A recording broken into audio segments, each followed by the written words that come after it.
toute l'année 2018. Alléluia.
Jésus. Je suis des vainqueurs. Je suis des vainqueurs. Plus que victorieux. Héritier de son royaume. Héritier de son royaume. Rempli du Saint-Esprit. Je me réjouis. Je me réjouis. Je me réjouis. Car il est plus que vainqueur. Je me réjouis. Je me réjouis. Je me réjouis. Car il est plus que vainqueur. Il est plus que vainqueur. Il est plus que vainqueur. Il est plus que vainqueur. Il est plus que vainqueur. Il est plus que vainqueur. Il est plus que vainqueur. Il est plus que victorieux.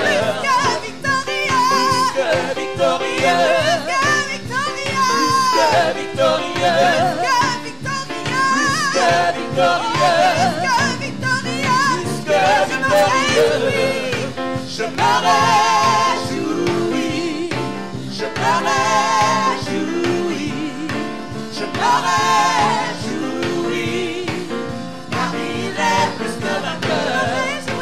Je me réjouis. Je me réjouis. Je me réjouis. Car il est plus que vainqueur. 2019, l'année de la grâce. Déclare que sa grâce te suffit.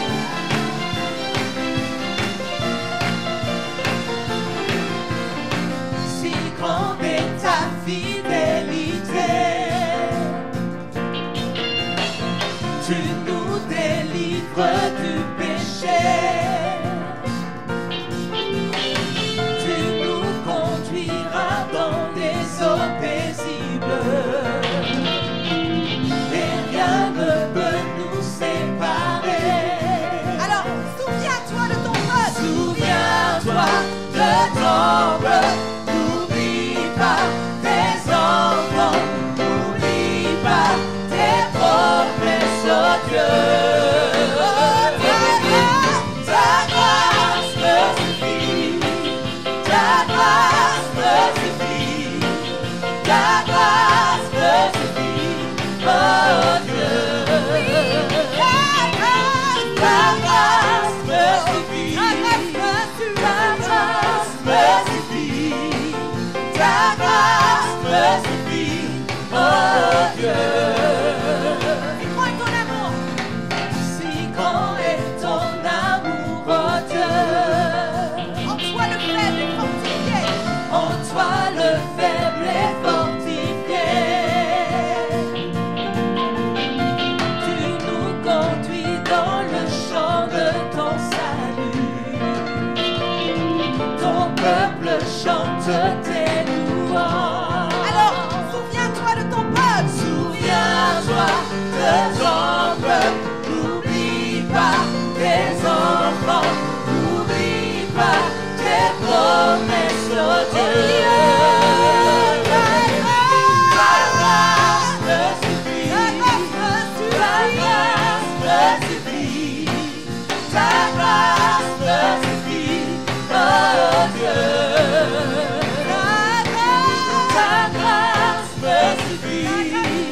Ta grâce me suffit. Ta grâce me suffit, oh Dieu. Souviens-toi de ton peuple.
suffit. Oh Dieu, oh Dieu.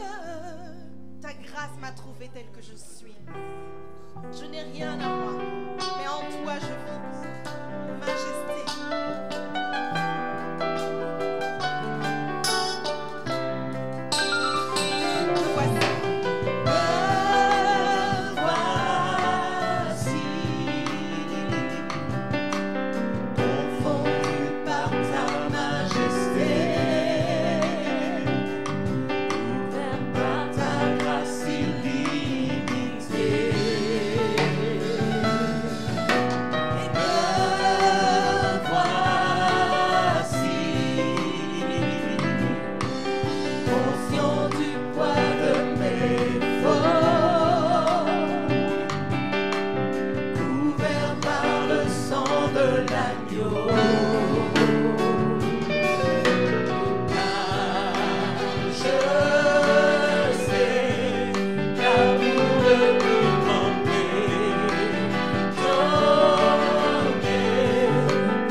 Majesté.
louange avec la chorale Espérance.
année. Et nous voulons nous tourner vers le Seigneur et lui dire, en toi, Jésus, en toi, je me confie. Sans la chorale, Nouvelle Jérusalem, chantons ce chant, en toi, Jésus. Le Seigneur ouvre une nouvelle porte devant toi. Je me confie. Nous lui confions les 12 mois qui vont venir. En toi, Maître du ciel. En toi. Alléluia. Je me confie. Alléluia. Le Seigneur est celui qui nous donne une nouvelle chance. Quand on pense à 2018, on pense aux différentes batailles, combats qu'on a menés. Certains qu'on a vaincus, d'autres qu'on a perdus. On pense aux erreurs commises. Certains qui sont lourdes, d'autres légères. Le Seigneur nous pardonne. Et le Seigneur nous donne une nouvelle chance de repartir à zéro. Alors frère, sœur, je voudrais te dire ce matin, c'est une nouvelle année. C'est une nouvelle saison. Et le Seigneur nous donne une chance de repartir à zéro. Espérance, aidez-moi à chanter. C'est une nouvelle année. Une nouvelle saison.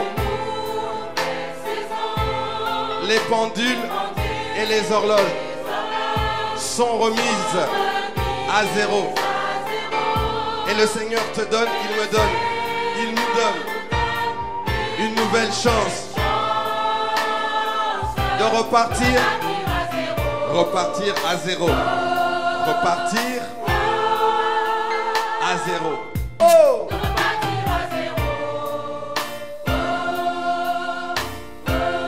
Reprenons encore ce cœur espérance. C'est une nouvelle année. C'est une nouvelle année.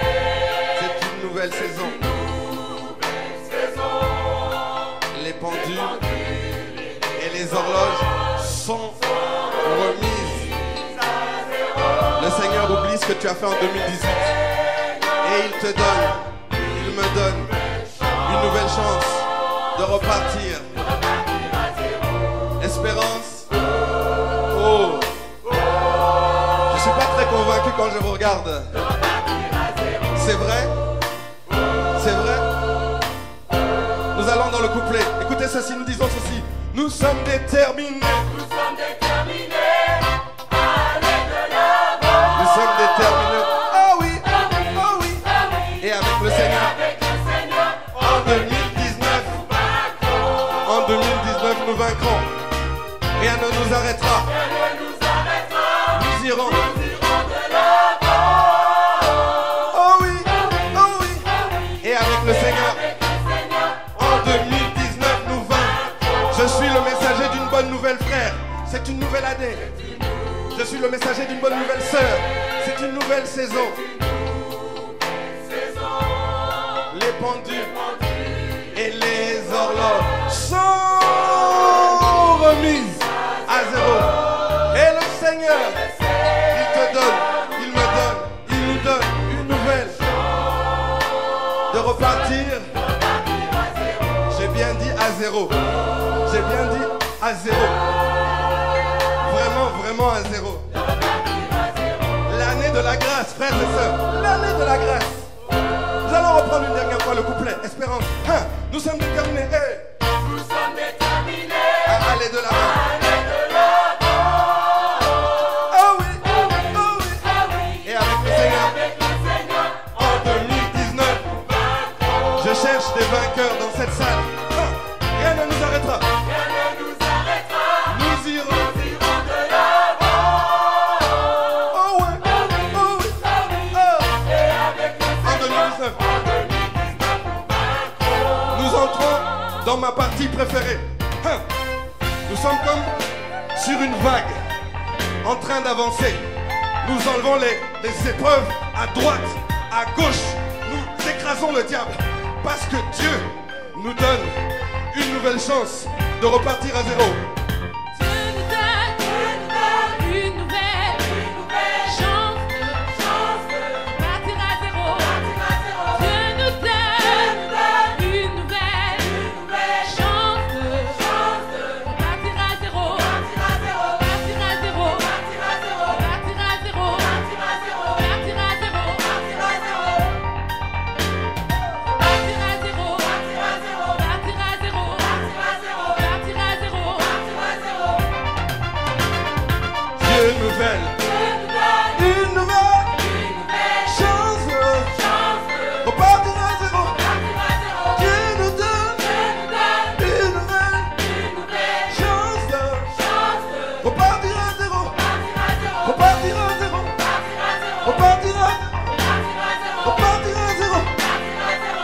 Malembe, malembe, malembe.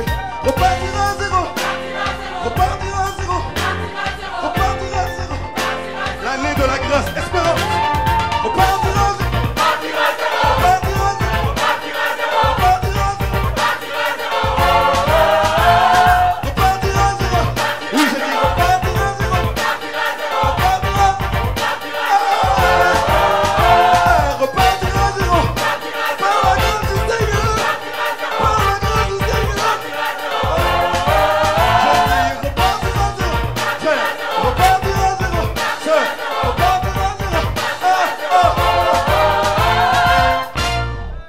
Grâce étonnante. La grâce est une faveur imméritée. Je n'ai rien mérité. Je n'ai rien mérité. Mais le Seigneur nous donne la chance de repartir. De repartir à zéro. Alléluia. Nous allons dire une dernière fois de repartir. De repartir à zéro. Alléluia. Alléluia. Que Dieu vous bénisse en 2019.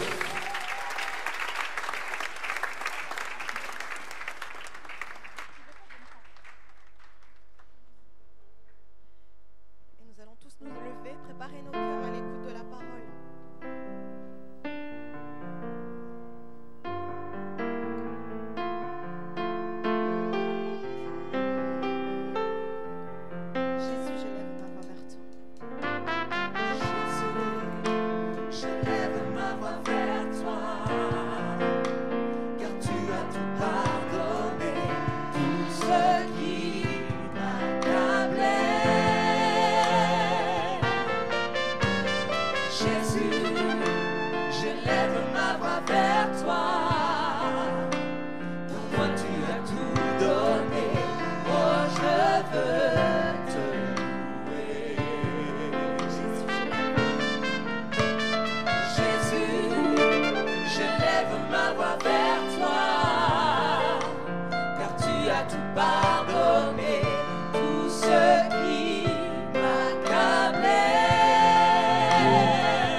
puissance, aucune autorité, aucune énergie, aucune personne dans le ciel ni sur la terre qui peut nous séparer de ton amour. Merci Seigneur, parce que tu es là pour nous et tu règnes dans le ciel et tu as fait de nous tes enfants et tu es là ce matin au milieu de nous. Nous te louons Seigneur, nous t'adorons et nous t'acclamons. Sois glorifié Seigneur, règne encore Seigneur, sois élevé Seigneur, nous t'aimons Seigneur. Alléluia. Frères et sœurs, je vous invite à vous lever, nous allons dire les paroles de notre confession de foi.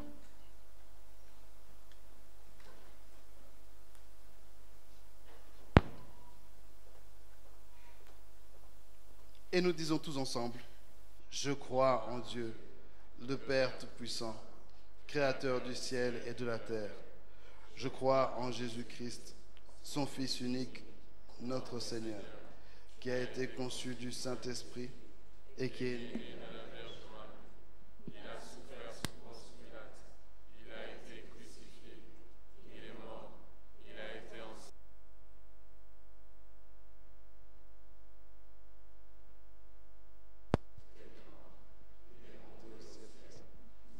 à la droite de Dieu, le Père Tout-Puissant, et il viendra de là pour juger les vivants et les morts.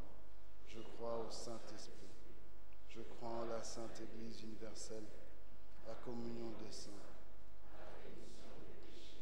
en la résurrection du corps. Amen.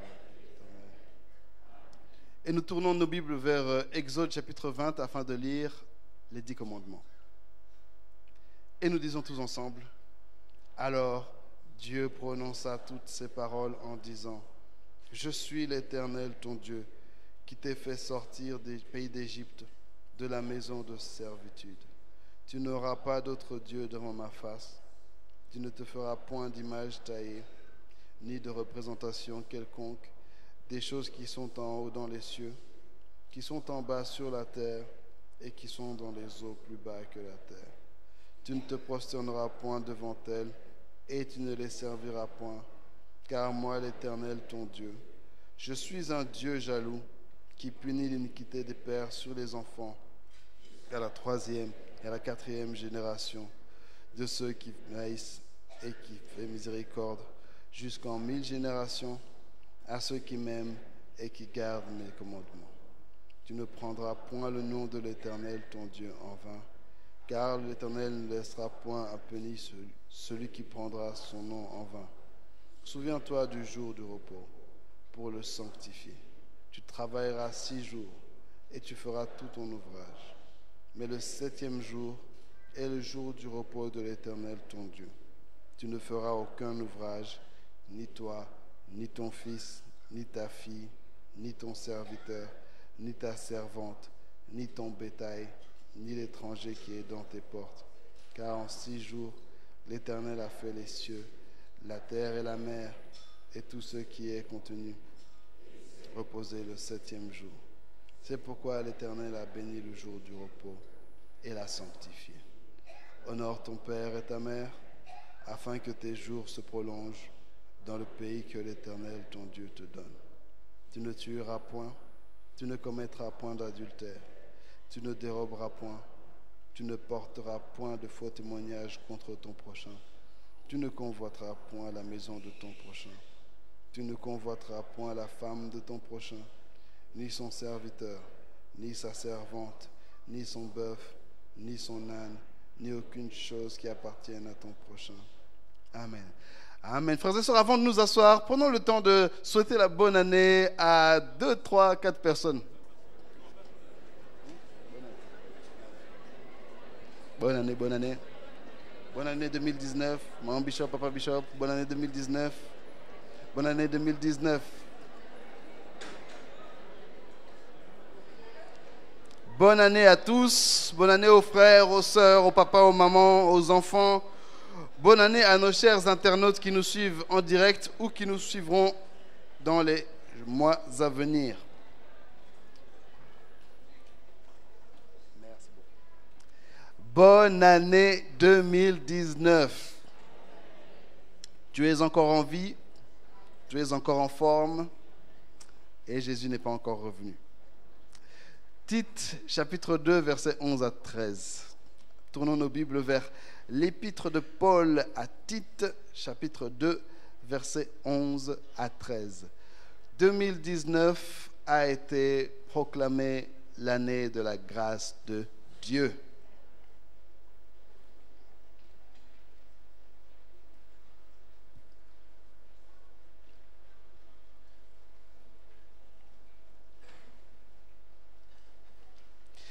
Et nous lisons tous ensemble à haute et intelligible voix.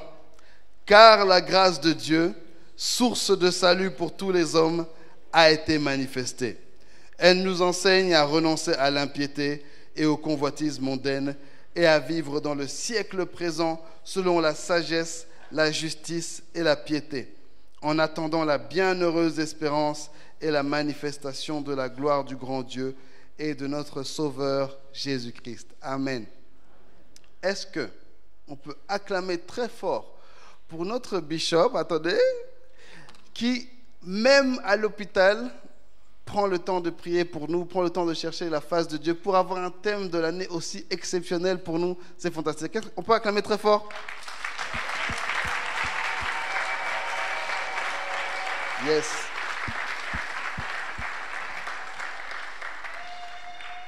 La grâce de Dieu. La première chose que le bishop nous enseignait au réveillon, c'est que la grâce de Dieu est une source de salut pour tous les hommes. Dieu veut nous sauver par grâce. Dieu nous a sauvés par grâce. Tous les hommes. Elle est là pour tout le monde. Personne n'est trop mauvais, personne n'est trop petit, personne n'est trop noir, personne n'est trop blanc, personne n'est trop riche, personne n'est trop pauvre. La grâce de Dieu, elle est là pour tous les hommes. Amen. Et nous qui sommes sauvés, tout ce que nous faisons, nous vivons et nous agissons, c'est par la grâce de Dieu. Si Dieu enlevait sa grâce, nous serions perdus. Si seulement pendant une seconde, Dieu enlevait sa grâce, nous serions perdus. La grâce de Dieu, elle est là pour nous et c'est elle qui nous permet d'avancer. Nous devons compter et nous appuyer sur la grâce de Dieu. Frères et sœurs, cette année, lorsque nous commençons quelque chose, que ce soit des projets, que ce soit des petites choses, lorsque tu démarres ta voiture, lorsque tu regardes ton compte en banque, lorsque tu postules pour un boulot, lorsque tu veux te marier, lorsque tu veux avoir un bébé, compte sur la grâce de Dieu.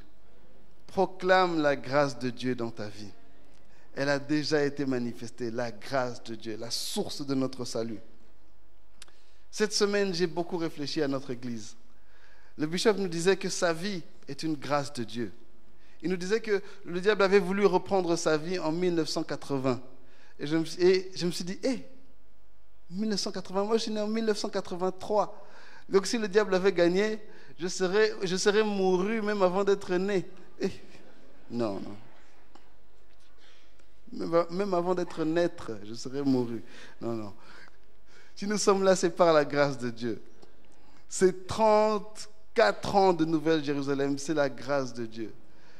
Je parlais à ma femme, on parlait ensemble en fait de la manière dont on a pu servir Dieu pendant toutes ces années. Elle et moi, on s'est rencontrés à l'école le dimanche. Mais c'est vraiment dans le cadre du groupe stand-up et de l'audiovisuel qu'on a vraiment fait connaissance, je dirais.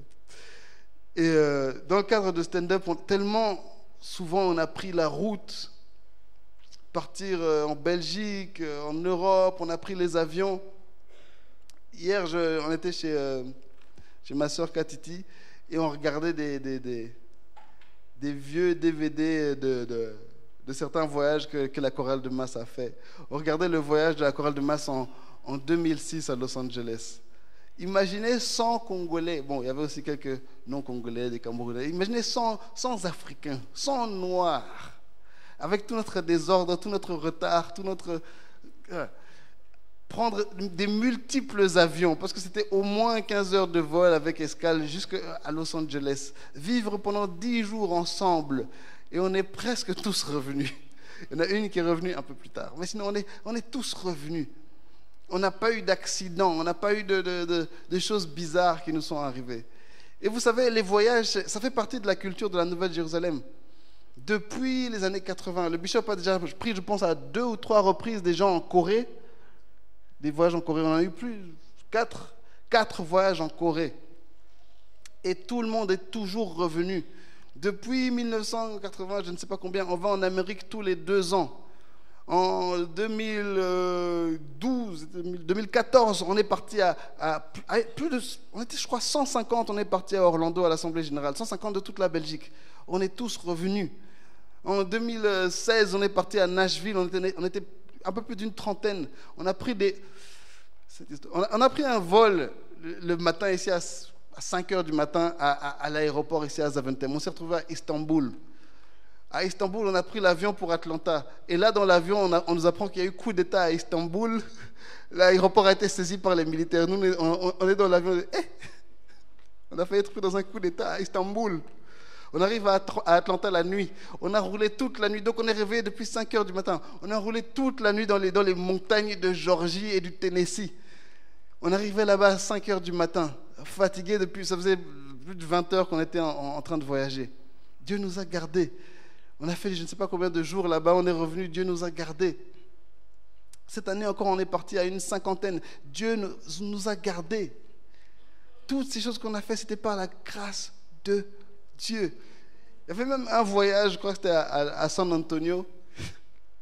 Il y avait un jeune frère, il avait mon âge, à l'époque il était au service d'ordre, je crois qu'on avait 16, 17 ans, moi j'étais à la chorale.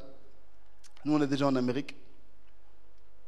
La police appelle à l'hôtel, à la chambre de mon père.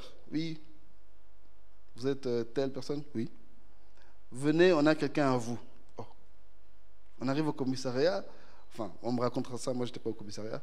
Donc, il avait voyagé avec un autre frère du service d'ordre, un tonton. Arrivé à l'aéroport à San Antonio, le frère lui dit, écoute, j'arrive, attends-moi, un jeune garçon ici, j'arrive, il part. Donc ce frère, on ne l'a jamais plus revu, plus jamais dans la vie, à partir de ce moment-là. Il a juste disparu en Amérique jusqu'à présent. Donc le garçon de 17 ans, ne parlant pas anglais, s'est retrouvé là à l'aéroport de San Antonio, sans adresse, sans nom, sans numéro, sans rien, sans anglais. Je ne sais pas comment il s'est retrouvé à la police, bon, voilà. Je ne sais pas comment la police a fait pour nous retrouver, trouver l'hôtel, nous appeler, et on a pu le retrouver, et il est rentré à la maison. Tout ça, c'est la grâce de Dieu. Tellement, la grâce de Dieu s'est manifestée dans tous nos ministères. Tout ce qu'on fait, c'est la grâce de Dieu.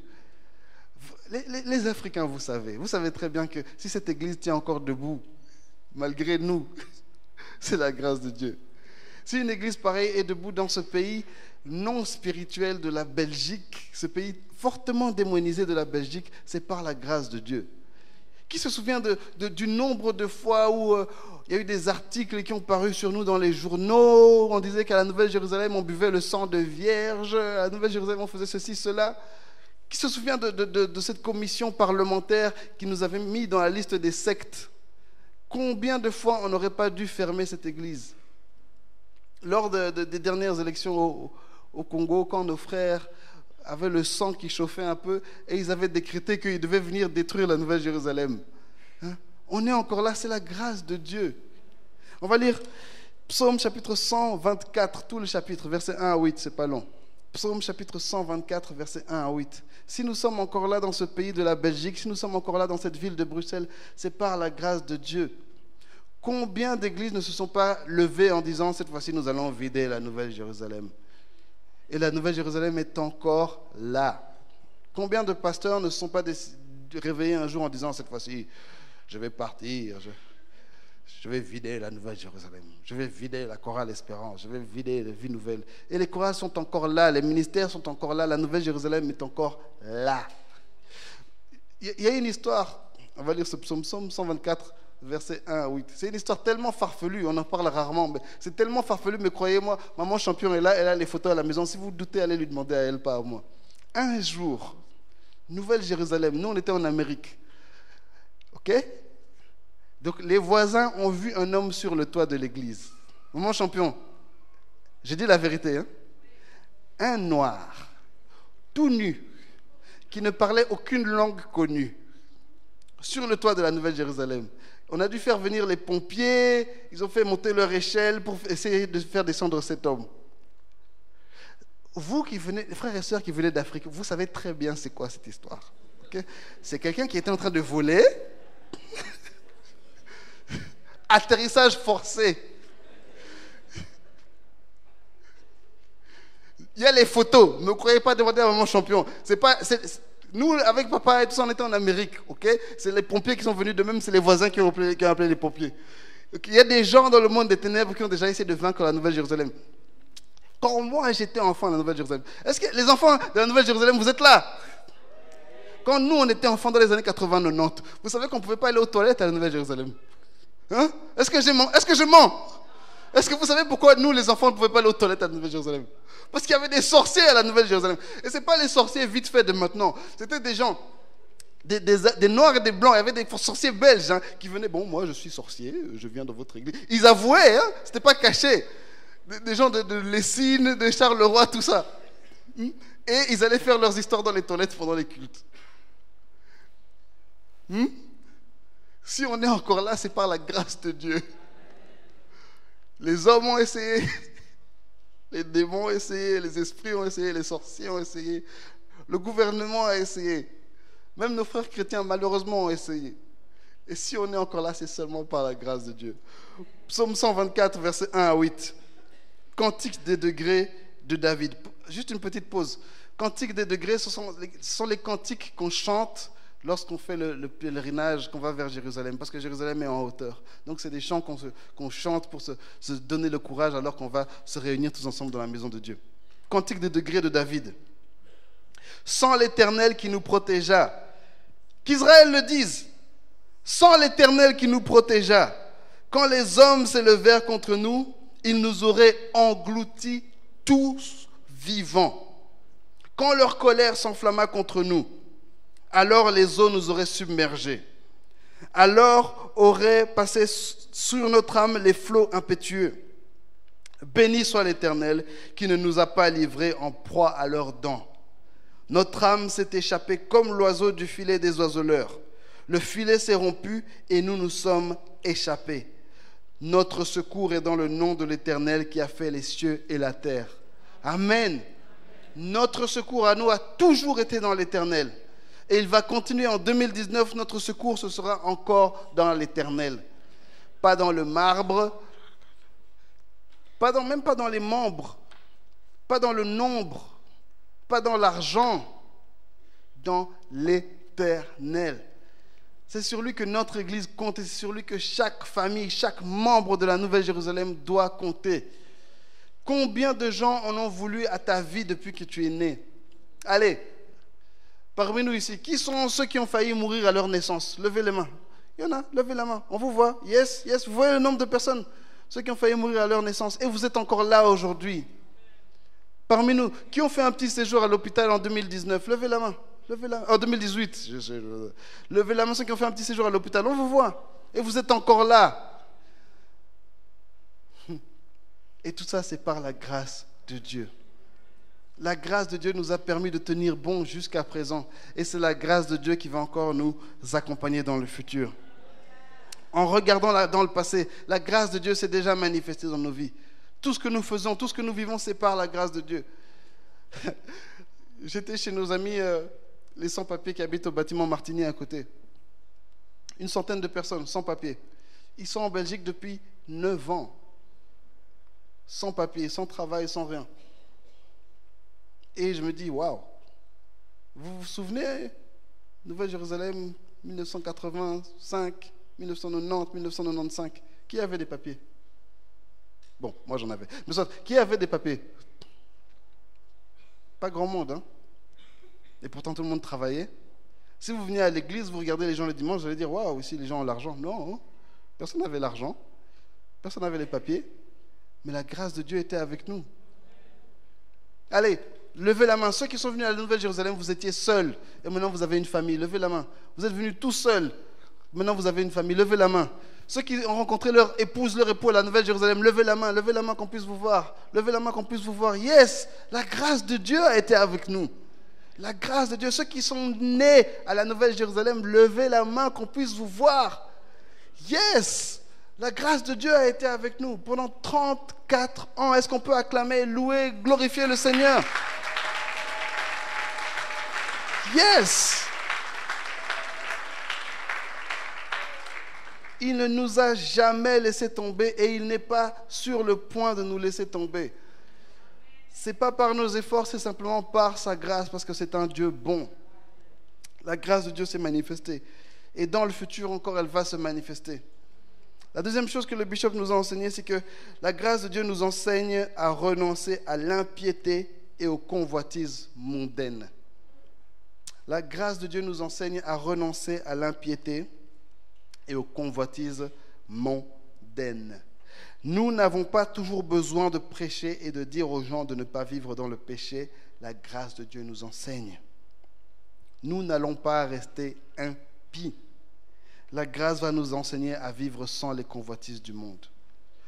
La grâce de Dieu doit nous enseigner à vivre différemment des gens qui ne connaissent pas Dieu. La grâce de Dieu. Question. Comment est-ce que la grâce de Dieu nous enseigne? Je me posais la question. Quand on était au réveillon, j'étais là, Amen, la grâce de Dieu veut nous enseigner. Amen, la grâce de Dieu nous enseigne. Rentré à la maison, je me suis assis, je dis non, je ne comprends pas cette histoire. La grâce nous enseigne comment? Comment est-ce que la grâce nous enseigne? J'ai été voir dans le texte en grec. Le terme utilisé pour enseigner, quand on dit que la grâce nous enseigne, c'est un terme qui signifie éduquer un enfant avec discipline et punition. Quand on dit que la grâce nous enseigne, c'est qu'elle nous éduque comme des enfants avec discipline et punition. Cette année, la grâce de Dieu va nous discipliner. Amen. Proverbe 13, 24.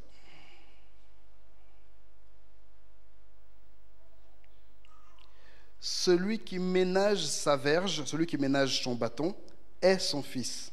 Mais celui qui l'aime cherche à le corriger.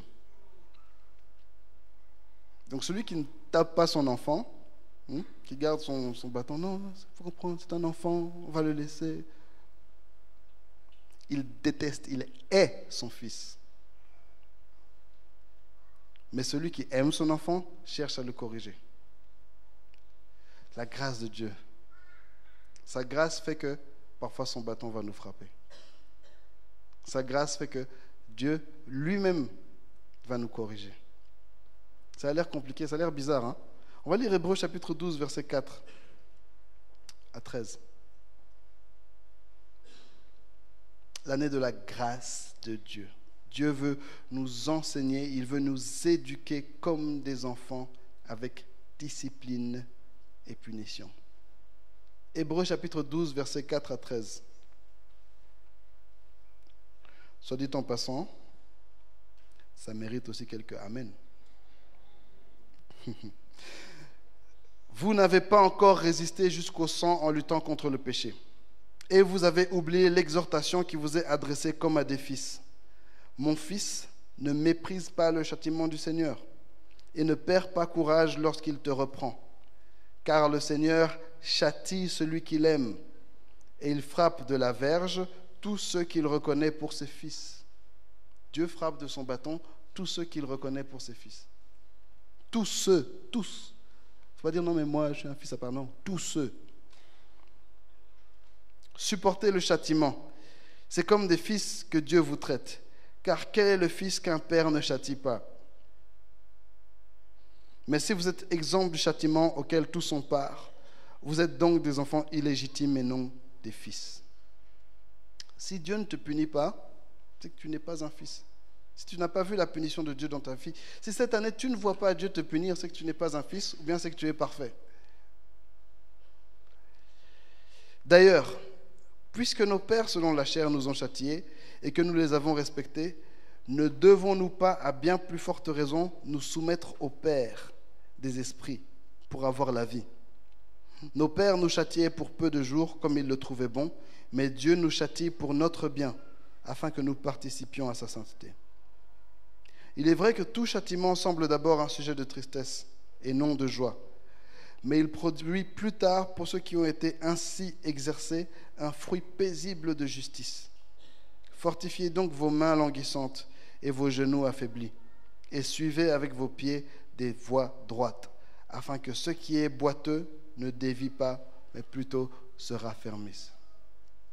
Dieu, dans sa punition, il va nous redresser et il va nous raffermir. Cette année, Dieu va manifester sa grâce. Et la grâce de Dieu va nous enseigner. Je ne veux pas quitter 2019 la même personne que j'étais en 2018. Je veux me rapprocher de Dieu.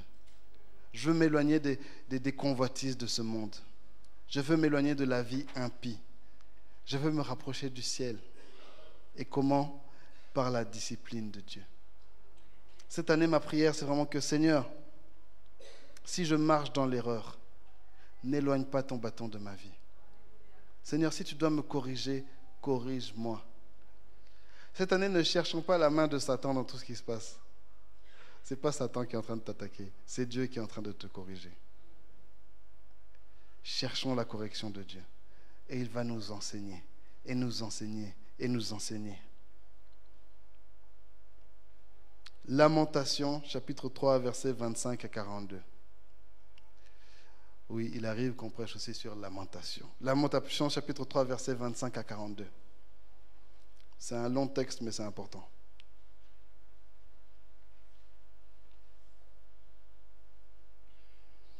La grâce de Dieu nous enseigne.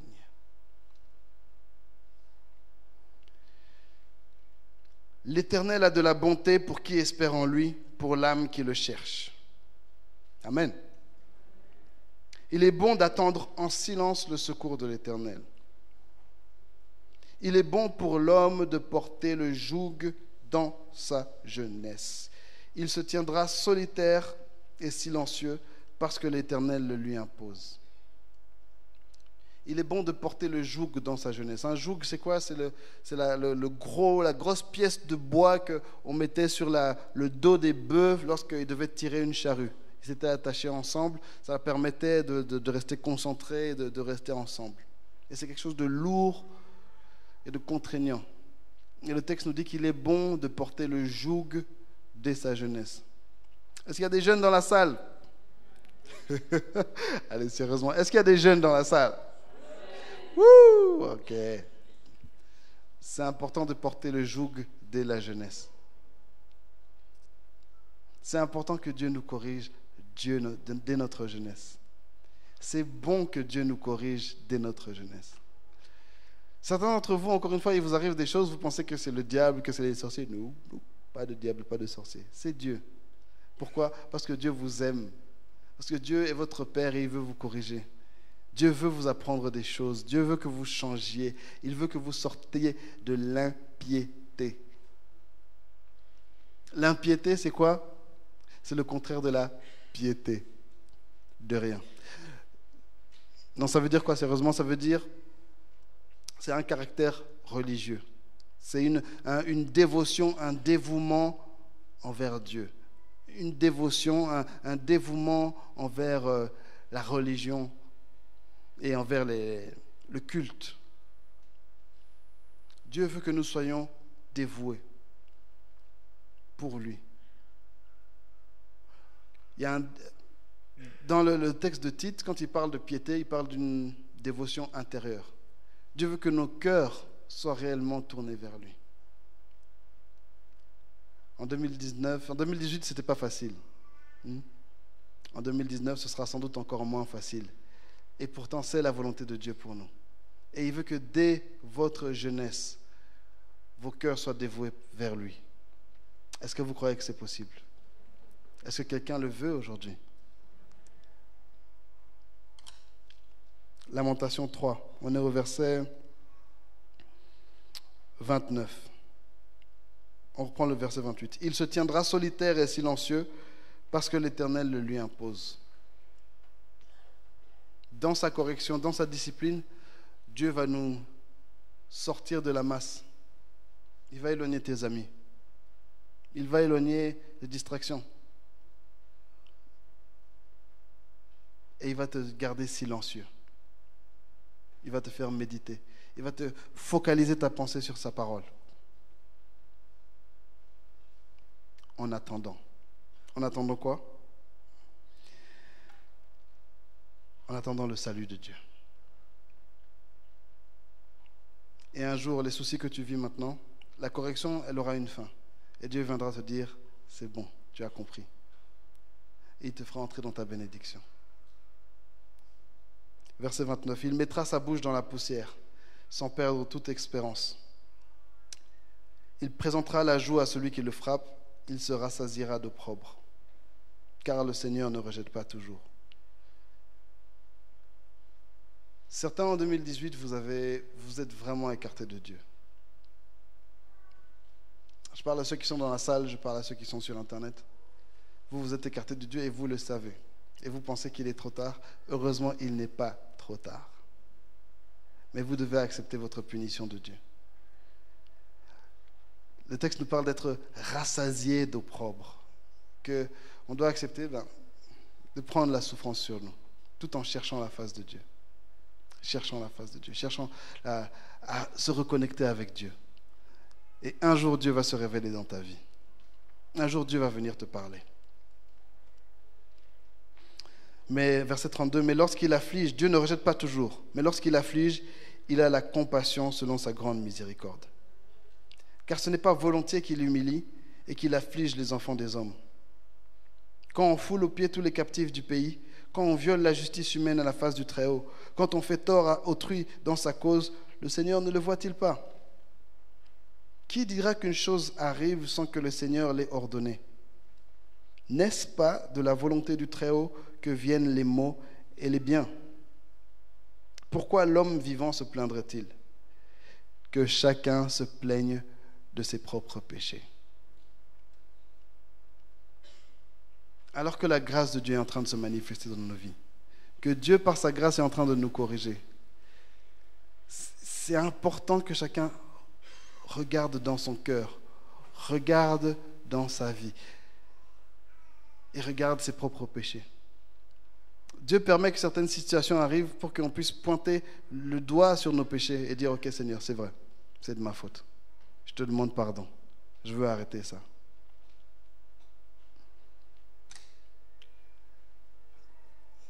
Dans les 10 commandements qu'on lit tous les jours, on dit que Dieu est un Dieu jaloux qui punit l'iniquité des pères sur les enfants jusqu'à la 3e et à la 4e génération. Dieu est un Dieu jaloux qui punit l'iniquité des pères sur les enfants jusqu'à la 3e et à la 4e génération. On lit ça tous les dimanches, mais comprenons vraiment le concept de ce qu'on est en train de dire. C'est que Dieu peut punir tes enfants à cause de toi. C'est même pas que Dieu peut punir tes enfants à cause de toi. Dieu va punir. Je dirais même plus, parce que Dieu n'est pas un menteur. Dieu doit punir tes enfants à cause de toi. C'est aussi que Dieu nous punit à cause du péché de nos ancêtres. Le texte en hébreu, le mot punit, si vous lisez dans les versions en anglais, c'est pas puni, c'est Dieu visite le péché des pères sur les enfants. C'est comme si le mot hébreu veut dire notamment visiter, reporter, nommer. C'est comme si le péché des pères doit venir rendre visite à leurs enfants. Pourquoi? Pourquoi? Parce que Dieu est bon et Dieu est plein de grâce.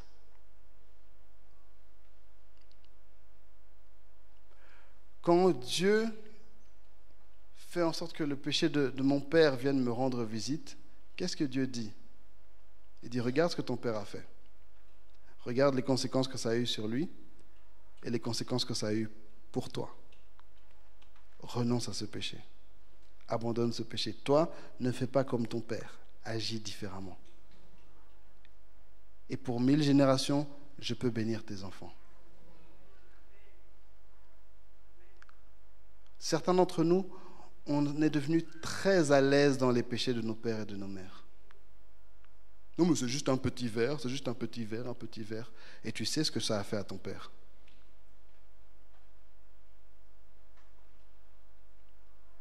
Certains viennent de familles de polygamie, mais on se permet encore de parler à des filles sur Internet.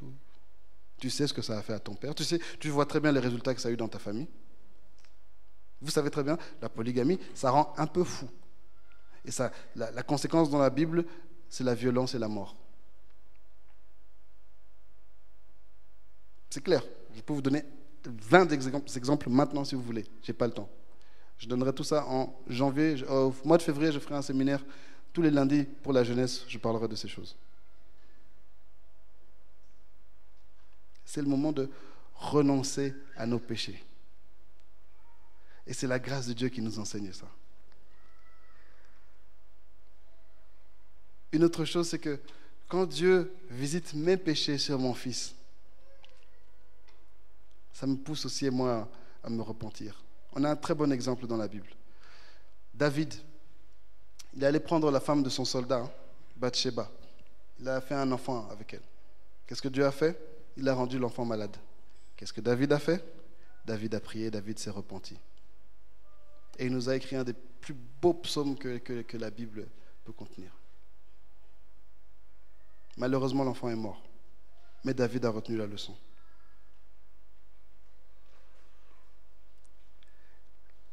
Nous devons nous repentir.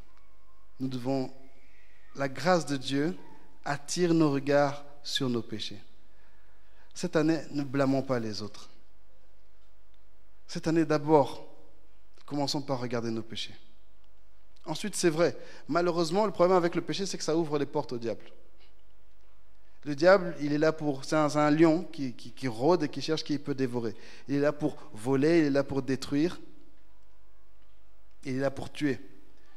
Si on lui ouvre des portes, il va rentrer. Nos péchés ouvrent des portes au diable.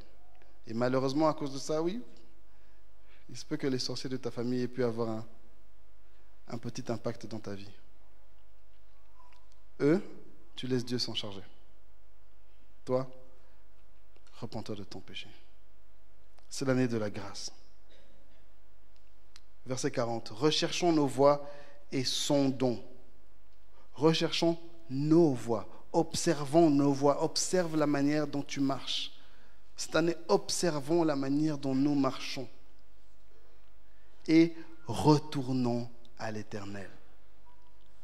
Élevons nos cœurs et nos mains vers Dieu qui est au ciel et disons, nous avons péché, nous avons été rebelles, tu n'as point pardonné. Amen. La grâce de Dieu nous enseigne. La grâce de Dieu nous enseigne.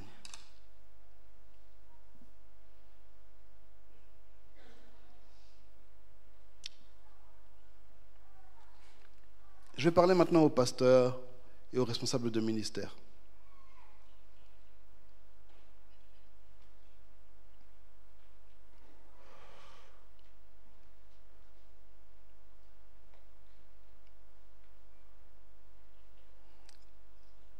La Nouvelle Jérusalem est devenue une église dans laquelle on ne prend plus beaucoup de sanctions.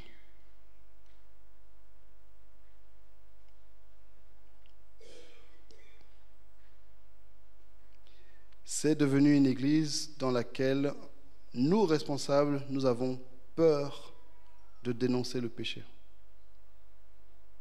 Moi, je suis pasteur des ados et j'ai peur de dénoncer le péché chez les ados. J'ai peur. Parce que quasiment à chaque fois qu'on le fait, ça se passe mal, on ne nous écoute pas, les parents viennent se plaindre, on perd des membres. Les responsables, est-ce que j'ai menti? On a peur. Mais le problème, c'est que c'est vous qui payez les conséquences. Nous aussi, on paye les conséquences sur nos familles. 2019, chers responsables, chers pasteurs, on doit arrêter d'avoir peur et faire notre travail.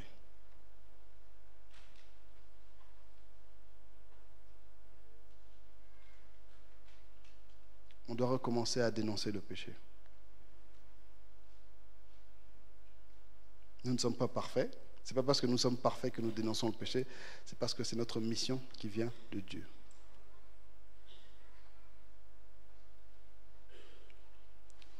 Ça peut vous sembler vraiment surprenant, mais je vous assure qu'on a vraiment, vraiment peur. Encore hier, je parlais à ma femme.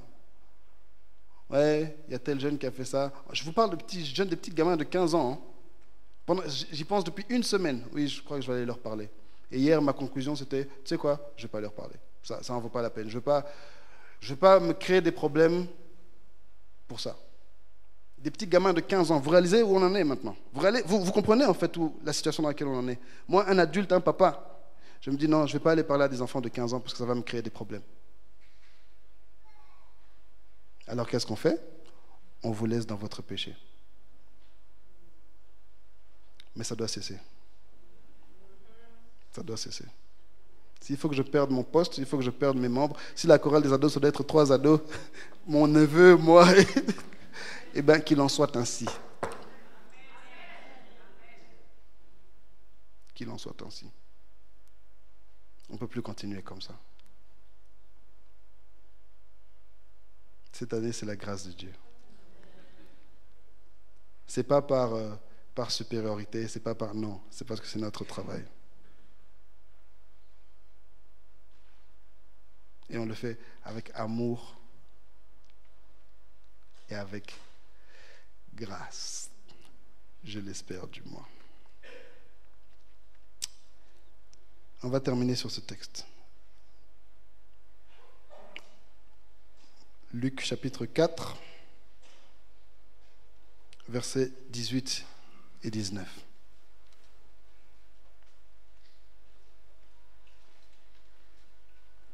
C'est un texte que tout le monde connaît. Luc chapitre 4, versets 18 et 19. L'Esprit du Seigneur est sur moi parce qu'il m'a oint pour annoncer une bonne nouvelle aux pauvres. Il m'a envoyé pour guérir ceux qui ont le cœur brisé, pour proclamer aux captifs la délivrance et aux aveugles le recouvrement de la vue, pour renvoyer libres les opprimés, pour publier une année de grâce du Seigneur. Tout ce processus dont je viens de vous parler, ça a l'air dur, ça a l'air horrible, ça a l'air triste, mais non, pas du tout. C'est le feu qui va nous purifier, qui va nous permettre d'entrer pleinement dans la grâce de Dieu. En renonçant au péché, le Saint-Esprit peut se manifester. Et qu'est-ce que le Saint-Esprit nous apporte? La guérison des cœurs brisés. Ce n'est pas en cajolant notre péché, ce n'est pas en cajolant le péché des autres que Dieu va guérir les cœurs. Non. Parce que malheureusement, quand on fait ça, le Saint-Esprit ne peut pas agir, parce qu'il est trop saint que pour agir dans le péché. Lorsqu'on se sera débarrassé du péché, le Saint-Esprit va guérir les cœurs de chacun. Ceux qui n'ont pas connu leur père, ceux qui n'ont pas connu leur mère, ceux qui ont souffert, ceux qui ont connu la maladie depuis leur naissance, ceux qui ont été abandonnés, les familles qui ont été abandonnées par leur père. Dieu va guérir les cœurs en 2019. Ton cœur peut être guéri. Tu peux aller de l'avant. Tu peux connaître le bonheur par la puissance du Saint-Esprit. La délivrance des prisonniers, la libération des prisonniers. Certains sont prisonniers du diable. Il y en a certains qui font des rêves bizarres chaque nuit. Certains, c'est comme si chaque fois que tu veux avancer, quelque chose te prend. C'est comme si on jouait au Monopoly, tu avances de 3 cases, et quelque chose te prend et te ramène 4 cases en arrière. Tous les 2-3 ans, tu avances un peu, et puis en une question de quelques semaines, pouf, tu retombes en arrière. Ouais, parce que tu es prisonnier du diable. Tu lui as laissé entrer, tu lui as laissé les portes ouvertes, il est entré, et il a volé, et il a détruit. Mais cette année, le Saint-Esprit va te libérer. Au nom de Jésus, tu vas être libéré. Jésus a déjà effacé l'acte dont les ordonnances nous condamnaient. Si on crucifie notre chair mortelle, si on crucifie notre péché avec lui à la croix, le Saint-Esprit peut faire tout ce qu'il veut. et il peut libérer les prisonniers. Il va aussi libérer les opprimés. Je ne sais pas ce qui t'oppresse. Je ne sais pas ce qui t'empêche d'être heureux. Je ne sais pas ce qui t'empêche de sourire, de vivre une vie agréable. Mais ce poids que tu as sur toi, Dieu peut te l'enlever d'un clin d'œil. Jésus a dit, prenez mon joug, car il est léger. Lamentation nous disait, c'est bon de porter le joug du Seigneur. C'est lourd. Oui, mais toujours lutter contre le péché, c'est lourd. Mais je dois abandonner ça encore, Seigneur. C'est lourd. Mais Seigneur, moi j'ai toujours été quelqu'un d'orgueilleux. Pourquoi je dois... C'est lourd. Mais le joug que Dieu nous donne est beaucoup plus léger que celui que le monde nous offre. Et c'est comme ça qu'on sera libéré. Et il y a une dernière chose que Jésus dit, c'est il va redonner la vue aux aveugles. Les aveugles vont recouvrer la vue. De quoi est-ce qu'il parle en fait? Ce texte-là, de Luc 4, c'est tiré de Ésaïe 61. Et cette histoire de recouvrir la vue, cette phrase-là, elle ne se trouve pas dans Ésaïe 61. Mais toute personne qui a déjà bien lu Ésaïe sait très bien de quoi Jésus parle. Dans Ésaïe est arrivé à un moment où Dieu a dit à Israël, vous savez quoi? Je vous ai parlé, j'ai envoyé prophète. Vous n'avez pas écouté. Cette fois-ci, c'est trop tard, mon jugement arrive. Même si vous vous repentez, je vais accepter votre pardon, mais mon jugement arrive. Et pour être sûr de ça, qu'est-ce que Dieu a fait? Il a fermé les yeux du peuple d'Israël, il a fermé leurs oreilles et il a bouché leur cœur, de sorte que même la parole de Dieu, ils ne pouvaient plus entendre. On pouvait leur lire les meilleures prophéties, les meilleurs versets, et ils ne pouvaient plus entendre, plus rien voir. Ils ne pouvaient même plus voir leurs propres péchés. Et vous savez quoi? C'est la condition de beaucoup de gens dans notre Église. Je vais vous dire la vérité, les jeunes de plus de 18 ans, c'est la condition de 90% des jeunes de notre Église, aveuglés. Et c'est qui vous a aveuglé? C'est Dieu. Pourquoi? Parce que vous avez décidé de ne pas l'écouter. Alors il se dit, pourquoi est-ce que je vais perdre mon temps à parler? Il vous aveugle. Vous pouvez venir à la Nouvelle Jérusalem tous les dimanches, culte de 11h pendant 20 ans, aveuglés. Même la parole de Dieu n'a plus d'effet sur vous. Vous ne pouvez plus l'entendre, vous ne pouvez plus la voir, et vous n'avez même plus de sentiments humains. Regardez les jeunes d'aujourd'hui, aucune pitié. Ils peuvent voir quelqu'un mourir devant leurs yeux, ils ne vont même pas bouger un petit doigt. Aucun respect pour les anciens, aucun respect pour eux-mêmes. Ils font des choses, parfois tu te dis, mais est-ce que tu es quelqu'un ou bien tu... Mais l'année de la grâce, Jésus nous annonce que les aveugles vont retrouver la vue. Yes, cette année. Et je sais que certains, vous êtes déjà en train de retrouver la vue. Dieu est en train de vous secouer. Vous vous réveillez la nuit, vous avez des rêves bizarres. Vous réalisez certaines choses sur vous, vous réalisez certaines choses sur vos amis, vous réalisez certaines choses sur vos habitudes. Dieu est en train d'ouvrir les yeux. Il est en train de frapper à la porte de notre cœur. N'endurcissons pas notre cœur, mais laissons-le entrer. Laissons-le tout nettoyer. Laisse Jésus mettre son doigt sur ce qui fait mal. Il est en train de te redonner la vue. Et bientôt, il va te libérer. Et bientôt, il va te guérir. Amen. Cette année, l'année de la grâce, Dieu veut nous enseigner. La grâce va nous enseigner. Nous allons nous éloigner du péché. Et nous allons retrouver la vue. Et nous allons être guéris. Merci Seigneur pour ta grâce. Je ne veux pas fuir la grâce de Dieu. Moi, non. Je veux chercher sa grâce. Je veux plonger dans sa grâce. La grâce de Dieu, c'est comme une rivière qui coule et qui a des bénédictions pour chacun d'entre nous. Cherchons la grâce de Dieu. Elle est là. Il a des grâces spéciales pour chacun d'entre nous. Il y a quelque chose cette année pour chacun d'entre nous. Si seulement nous le cherchons et si seulement nous voulons aller dans ce processus avec Dieu. Je vous encourage à chercher la grâce de Dieu. Amen. Et que Dieu bénisse sa parole.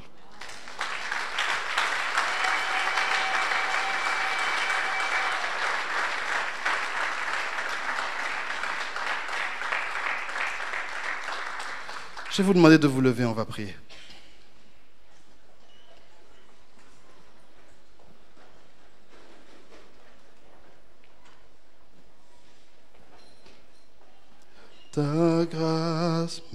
suffit.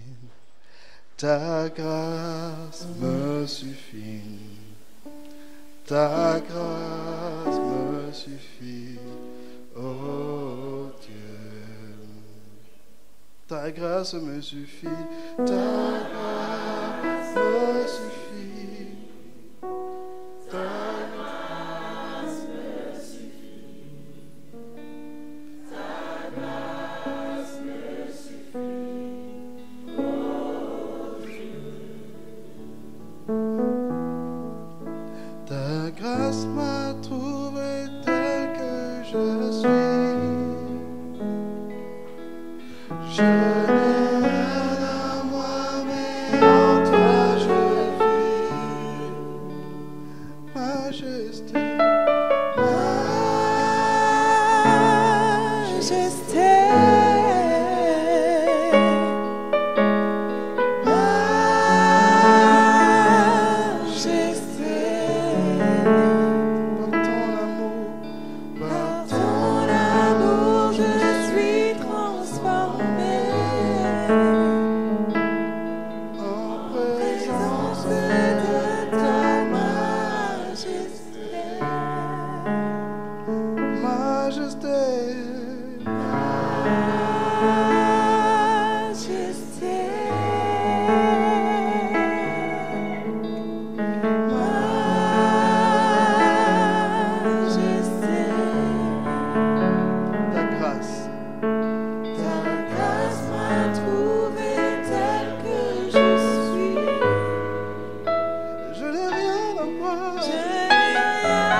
enseigne-nous par ta grâce. Éduque-nous par ta grâce. Corrige-nous par ta grâce. Transforme-nous par ta grâce. Guéris-nous par ta grâce. Seigneur, en ce jour, que ton esprit ouvre les yeux des aveugles. Seigneur, que ton esprit commence à guérir les cœurs brisés. Que ton esprit libère les opprimés. Délivre les prisonniers. Nous implorons ta grâce en ce jour. Toi qui nous as sauvés pendant 34 ans, sauve-nous encore. Délivre-nous encore, Seigneur. Ta grâce, déverse ta grâce. Enseigne-nous à sortir du monde et à nous rapprocher de toi. Ta grâce, Seigneur. Tout ce que nous voulons faire, c'est par ta grâce et nous ne pouvons rien faire sans ta grâce. Déverse ta grâce comme un fleuve sur la Nouvelle Jérusalem. Déverse ta grâce, Père. Déverse ta grâce. Ta grâce, Seigneur. Nous voulons encore plus de ta grâce, Seigneur. Par ton amour, je suis transformé en présence de ta majesté. Oh Seigneur, nous te remercions encore pour ce que tu as fait dans nos cœurs ce jour et ce que tu t'apprêtes à faire pendant cette année. Nous voulons être tournés vers toi, avec des cœurs dans l'attente de voir ta main nous libérer et voir les grandes choses que tu vas opérer dans nos familles, dans nos vies, dans cette église. Nous te rendons toute la gloire, Seigneur. Nous te louons, nous t'adorons, nous te bénissons, nous te glorifions. Et nous avons ainsi prié au nom puissant de Jésus. Amen. Amen. Je vous prie de vous asseoir.